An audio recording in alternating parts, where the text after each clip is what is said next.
So we're out here in Santa Fe, Mexico at the Petsmart, and you guys are doing a wonderful thing. So tell me a little bit about what you're doing today and what your goals are. Oh, thank you. Well, it's an adoption event, so this is a mobile adoption event.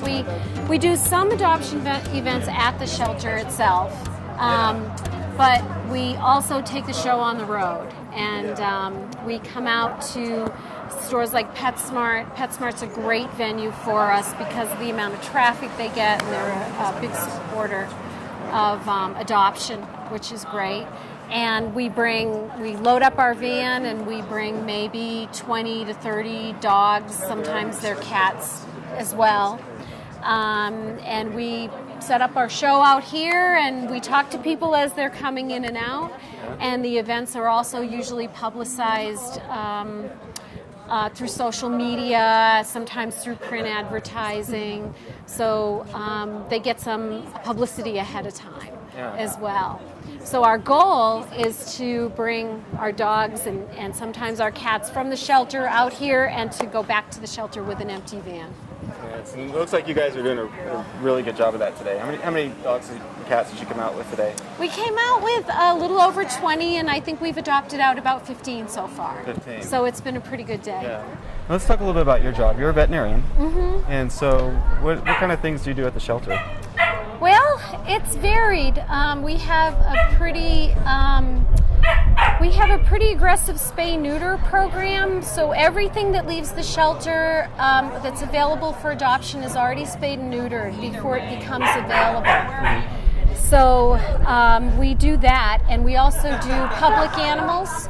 So anybody who lives in the county that we operate in can get their pet spayed or neutered for free. Oh, wow. So last year we did about 4,000 spay-neuter surgeries, which was pretty exciting. Yeah. So we do that. We also have a walk-in vaccination and heartworm testing clinic. Mm-hmm. We take care of animals that come in that are injured or ill. We see a lot of diseases. We see a lot of sick animals. We see a lot of trauma, gunshot wounds, hit by car animals. Oh my gosh. Animals that come in that are starving, wire cuts, lots of things like that. And what county are you in? We're in Rio Arriba County. Okay, which is from Santa Fe? North. It's north. North of Santa Fe. Yeah, it's a huge county.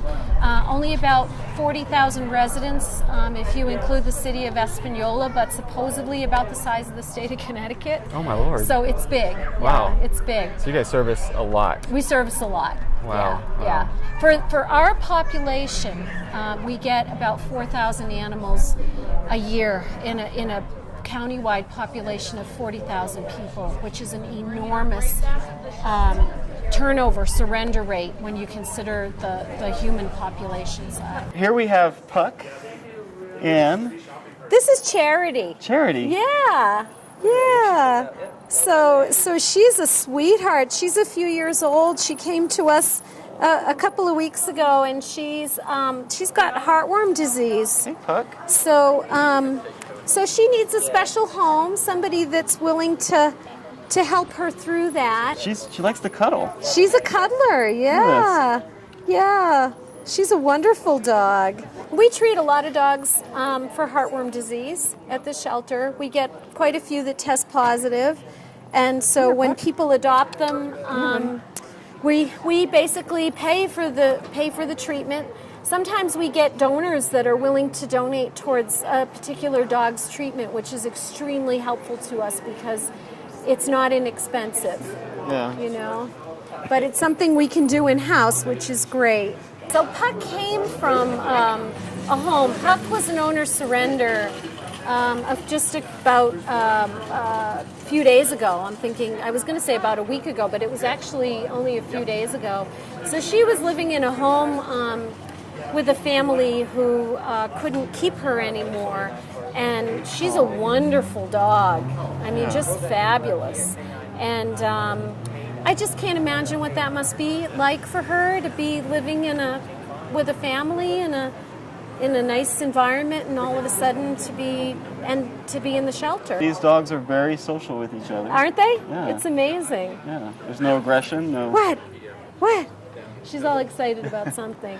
No, I mean a lot of times they're used to living with other dogs, and And when we can, if they're really good with other dogs, which many of them are, we put them right into play groups. We try to form play groups for them so that they stay well socialized and they have a lot of activity, you know? Yeah. And that can be a really good thing too. Wow, very nice. Yeah. Well, Puck, Hopefully Puck's gonna find a good home. You too. We need to find you the perfect home too. Huh. Puck's a good-looking dog. Yeah, she's You know beautiful. it, don't you? She does. She's saying, you betcha. You too. Isn't she cute? She looks like a little fox. Aw. Don't you? Do you look like a little fox? Thank you. Oh, well, thank you very much. Yeah, thank you.